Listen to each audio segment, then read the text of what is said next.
who now held her life in their hands. She would never have guessed at such an outcome when she arrived in the Congo 11 years earlier. Chapter 2. Finding Peace and Purpose.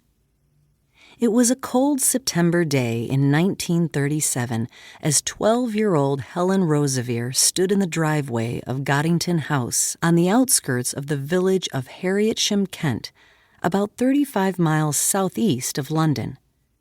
The family had recently moved into the new house, and Helen hadn't yet explored all the nooks and crannies in its many rooms or discovered where the two creeks that intersected near the front gate flowed to.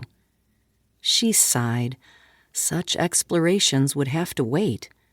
Right now, Helen was off to boarding school.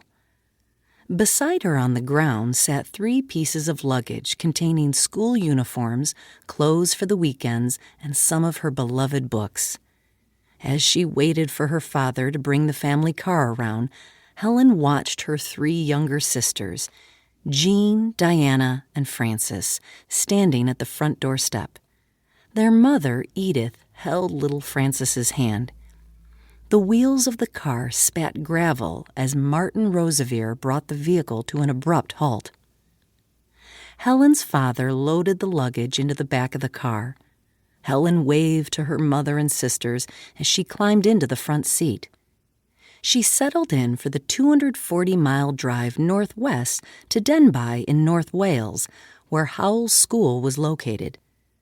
Martin guided the car away from Harrietsham while Helen sat quietly, watching the scenery turn from houses into rolling green fields. She knew it was a big day for her, one she would remember the rest of her life. Until now, she'd lived at home with her parents, brother and sisters, and their maid.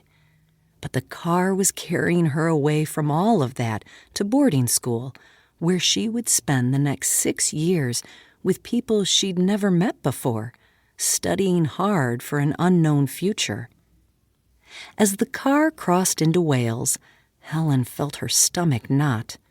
She was never comfortable around strangers. Something inside her made her feel as if everyone else knew what they were doing, but she didn't.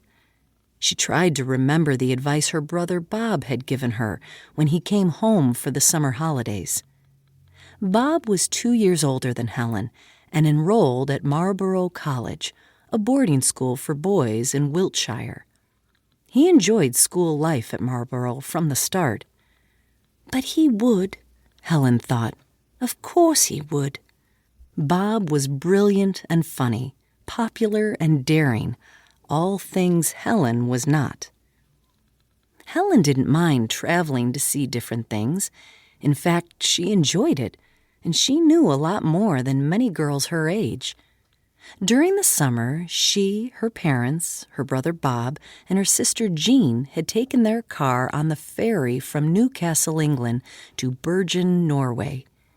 They had then embarked upon a camping tour of Sweden and Finland.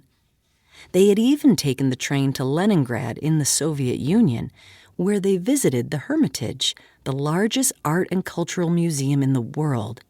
It was an impressive sight. The trip was Helen's 3rd summer camping adventure on the European continent. The previous summer, the Roseveares had taken an equally ambitious camping trip to Istanbul, Turkey.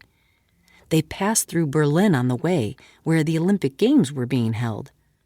The city was festooned in banners and flags for the occasion. The family also passed through Prague and Vienna on that trip. And in the summer of 1935, when Helen was 9, the family went to Italy, where they explored Pompeii and the Isle of Capri. Traveling northward across Wales, Helen thought not only of the trips her family had taken, but also of the home life they enjoyed. Her father worked hard as a school inspector and was often away from home during the week. Sunday, though, was when the whole family, except Bob when he was away at boarding school, were together. While Helen loved these times, she realized that going